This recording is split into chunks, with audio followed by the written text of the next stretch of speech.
Matendo ya Mitume 7:34. Matendo ya Mitume 7:34. Biblia inasema hivi: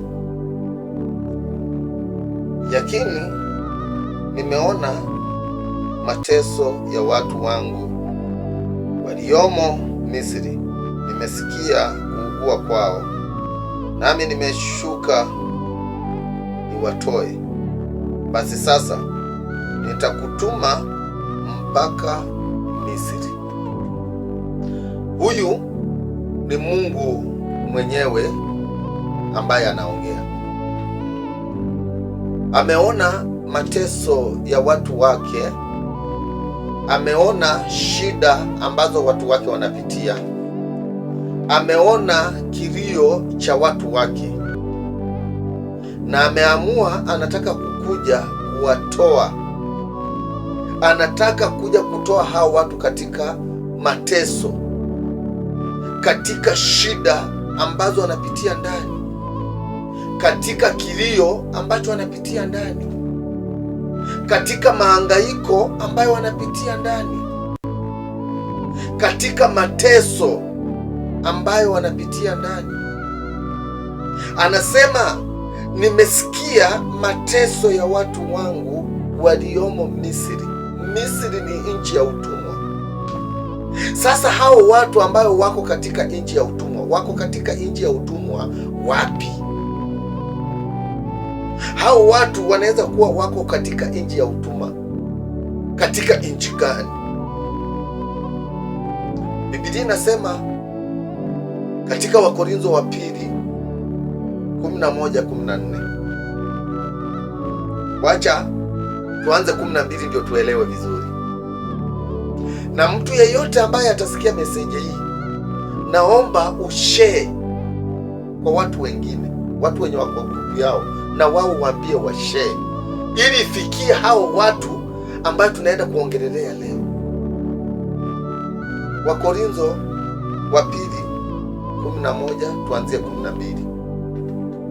Lakini nifanyalo nitalifanya, ili niwapinge hao watafutao nafasi wasipate nafasi, ili kwamba katika neno hilo wajisifialo waonekane kuwa kama sisi. 13. Maana watu kama hao ni mitume wa uongo, watendao kazi kwa hila, wanaojigeuza wawe mfano wa mitume wa Kristo. Hawa watu ndio wale ambayo wameshika watu, wameteka watu nyara. Hawa ndio watu ambayo Biblia inaongelea, nimesikia kilio cha watu wangu. Na Mungu anasema yeye mwenyewe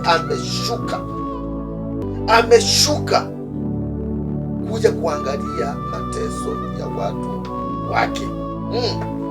Biblia endelea kusema hivi ya kwamba Biblia iendelee kusema hivi 14. Wala si ajabu, maana shetani mwenyewe hujigeuza awe mfano wa malaika wa nuru. Kumbe hapa tuna makanisa ambayo tuko ndani, tuna watumishi ambao tunaamini, tuna watu ambao wanatuongoza katika dini, lakini si wa Kristo. Ni mfano wa Wakristo, lakini uhalisia wao ni shetani. Kiaje sasa? Waraka wa kwanza wa Yohana 4:1. Waraka wa kwanza wa Yohana 4:1 iseme namna gani? Wapenzi, msiamini kila roho, bali zijaribuni hizo roho kwamba zimetokana na Mungu, kwa sababu manabii kwa sababu manabii wa uongo wengi wametokea duniani, si mbinguni. Tuko nao humu, tunaishi na hao watu, tunakaa na hao watu, tunalala na hao watu, tunasoma na hao watu, tunaishi na wao, tunashiriki katika kanisa moja na hao watu. Sasa niseme hivi, ili neno lifikie hao watu, lifikie kila mtu. Mungu amesema amesikia kilio cha watu wake. Wachungaji wa uongo, manabii wa uongo, wainjilisti wa uongo, walimu wa uongo, wakati wenyu umefika mwisho. Tuna watu watakuwa wanakaukia tu kwa madhabahu. Tuna watu wanaenda kupata tu aibu ya ajabu ambayo hawatarudi tena kanisani. Tuna watu wanaenda kuacha Biblia kwa madhabahu na watoroke waende kabisa, hadi watu wa Mungu wawachiliwe, waone nguvu za Mungu, waone ukuu wa Mungu, waone ushindi wa Mungu. Wakati umefika serikali imejaribu mara mingi.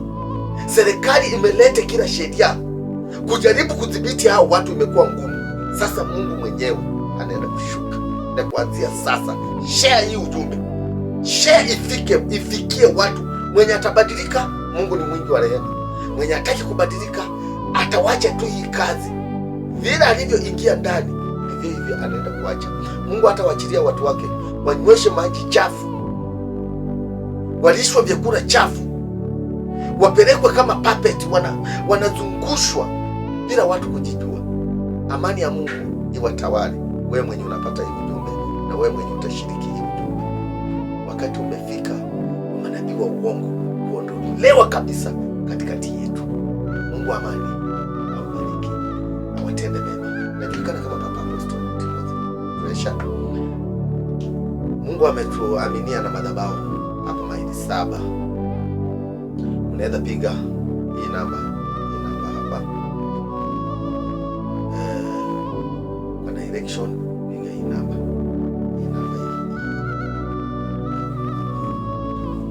ipige upate direction, ndio tumuombe Mungu, ndio tuabudu. Mungu anahitaji wale watu wenye watasimama katika pengo.